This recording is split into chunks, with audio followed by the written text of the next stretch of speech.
All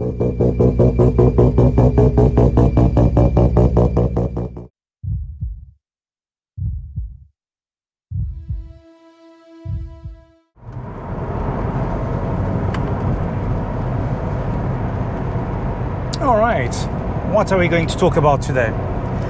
Well, I wanted to do a part 2 of things I like about my RX8. It's going to be about the RX8, but I'm afraid it's also going to be a bit of a boomerang. Sorry. You'll understand as we go along. So what else do I like about my RX8? Well, the first thing is, this is a nice place to be. Somebody at Mazda at some point said somebody is going to pay £22,000 for this car brand new. We better give him a little bit of value for money and make it a nice place to be. And they did. It's not perfect. There's a lot of very hard plastic, but it's a nice cockpit. There's a very nice gauge. It's very driver-centric. It's got everything I need, nothing I do not need, and it's just really enjoyable driving this car. Whether you want to cruise long distance or you take it, on a little B road and rugged. It's nice. Somebody was thoughtful. Somebody wanted to give me value for money.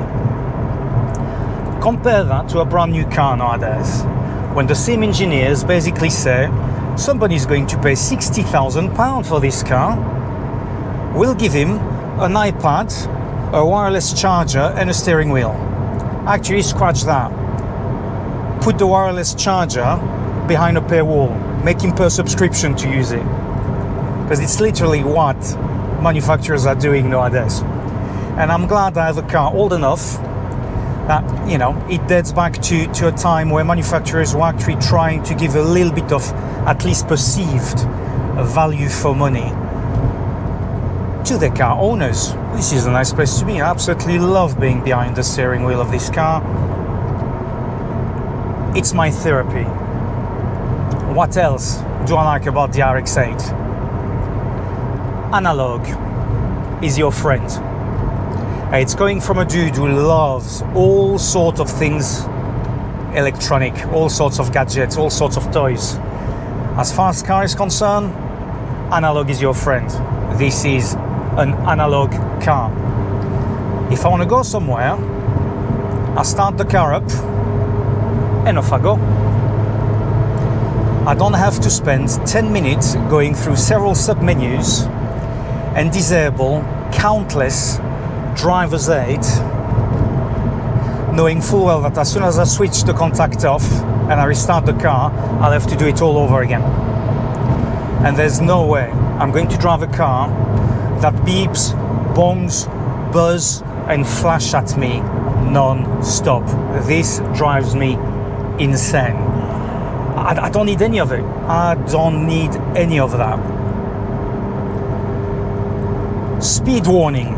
I have one. It's called a speedometer. I'm looking at it. I know what speed I'm at. I don't need the car to panic and scream at me as soon as I'm 1 mile per hour over the speed limit. I don't need my car to brake for me and keep me under the speed limit. I don't advocate for people to do it. I'm not saying I'm doing it. But if I were at some point to decide to speed a little bit, it's between me and the law, really. My car shouldn't really have a say on that, right? I don't need my car to scream at me because I'm not in its preferred lane. I don't want the car to shout at me because I'm not driving at the speed it deems correct. With the RX8, you're in control. I like that. The car isn't in control. You're the driver, you decide. I don't need being harassed by a whole battery of warnings, visual, audible, haptic. To me, one, it's close to hell on earth, and two, I already have issues, focusing on many things at the same time. I don't need that type of distraction. I really do not need that type of distraction.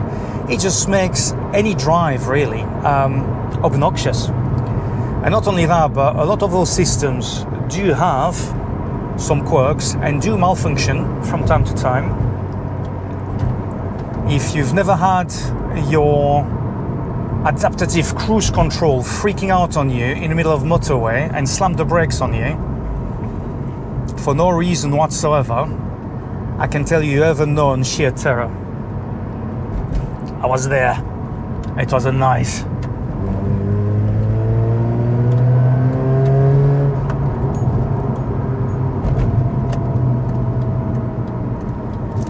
What else do I like about my RX8?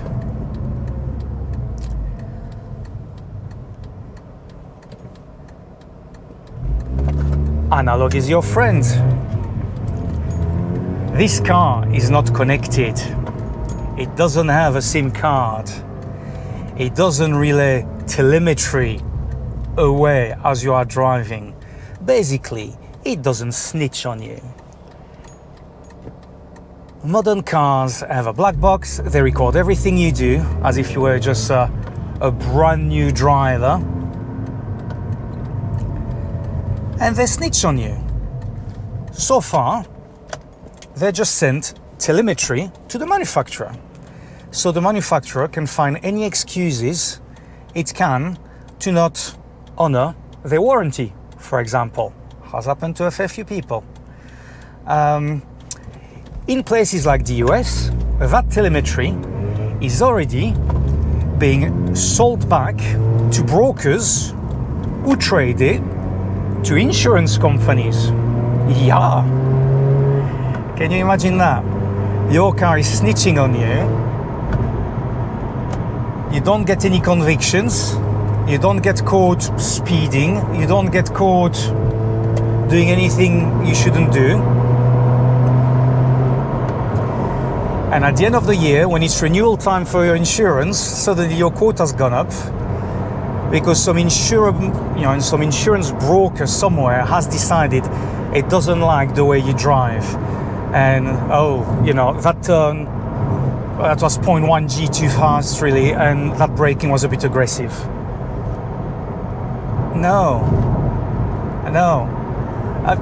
Sorry, but I don't want my car to do that.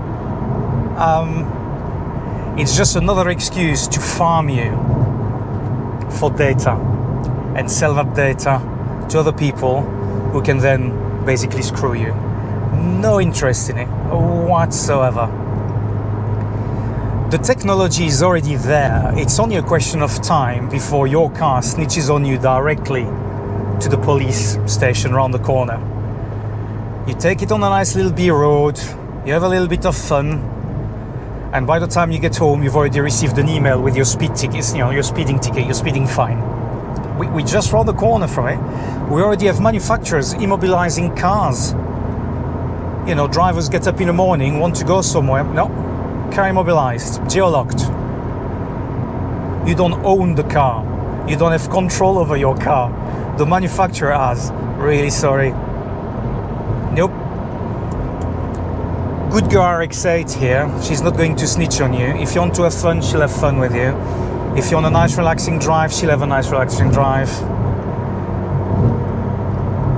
She might be a very needy and demanding mistress, but she's loyal. She's not going to snitch on you. I like that. It's simple. Carrying on the analog is your friend trend.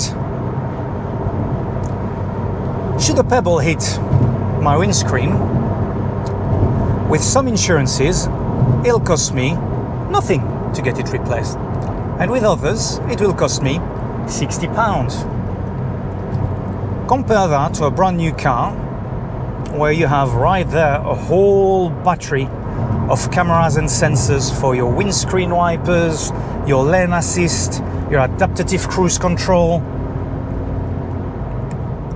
Goodness.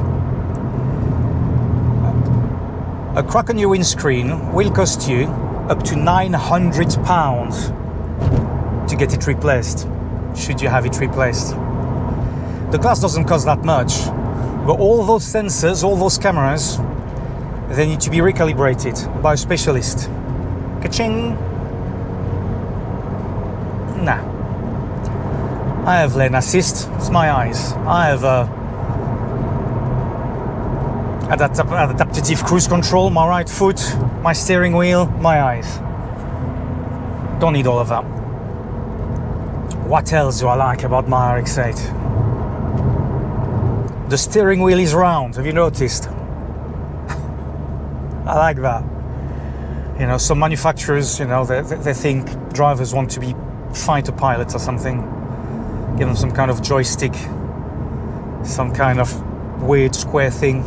Yoke, that's the name. Yeah. Analog is your friend. It's full of buttons.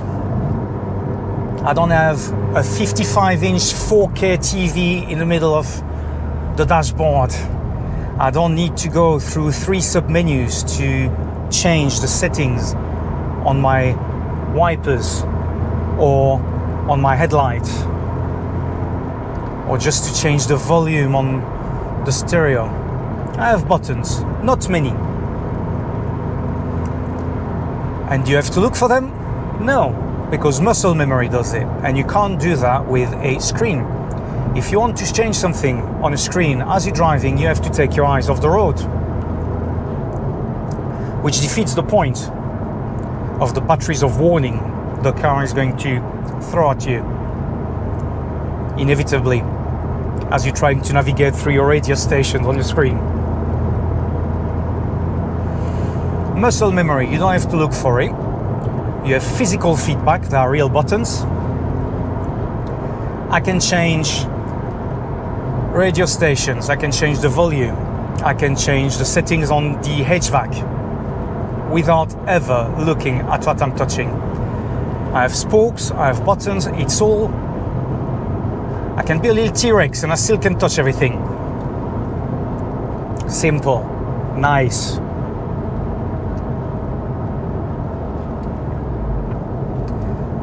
And the last little rant, really, is about paywalls, over-the-air update, and monthly payment for things you should definitely not pay for.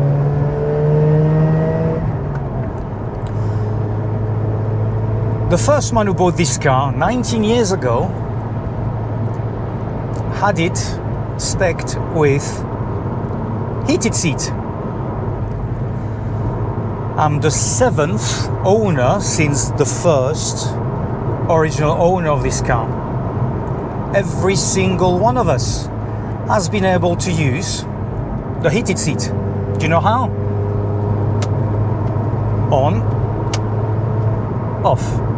That's it. Don't have to pay a monthly fee to use it. Same with my headlights. Don't have to pay a monthly fee for it. I want to use it, I use it. Because somebody, the original buyer, the original owner of this car, spec'd the car the way it was. You can use everything that's inside the car without having to pay extra for it. Why would you pay extra for it? It's already on board, it's already fitted. The world is crazy. And you have people out there justifying it. Oh yeah, but you know, you might not want to use it. You've just paid for the car with everything on it. Whether you use it or not, you've paid for it. Why would you pay an additional fee? It's on the car, the button's there.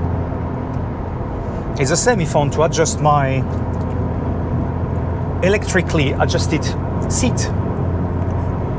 I can do it 5 times a day, 6 times a day, 10 times a day. I will never get a warning message on a screen telling me don't abuse it or we'll disable you, or we'll disable that function. Looking at you, Tesla. It's mine. I paid for it. I use it. Great. So one more thing, which is a quirk with the Rx8. UK Rx8 never came with the option of having cruise control. It wasn't an available option on none of the trims available in the UK. Yet, the lines of code were originally in the ECU, and the wiring loom is installed in the car. True story. So unless this ECU has been reflashed by an overzealous main dealer, and that has happened to some RX8 in the country, the lines of code are still in there, the wiring loom is still in there. All I have to do in theory is import an American or JDM steering wheel with the cruise control buttons on it, and as soon as the steering wheel is fitted, I can access those functions. How about that? That's it really. I'm not sure if it was things I like about my RX8 or things I dislike about modern cars, or both. I'll see you next time.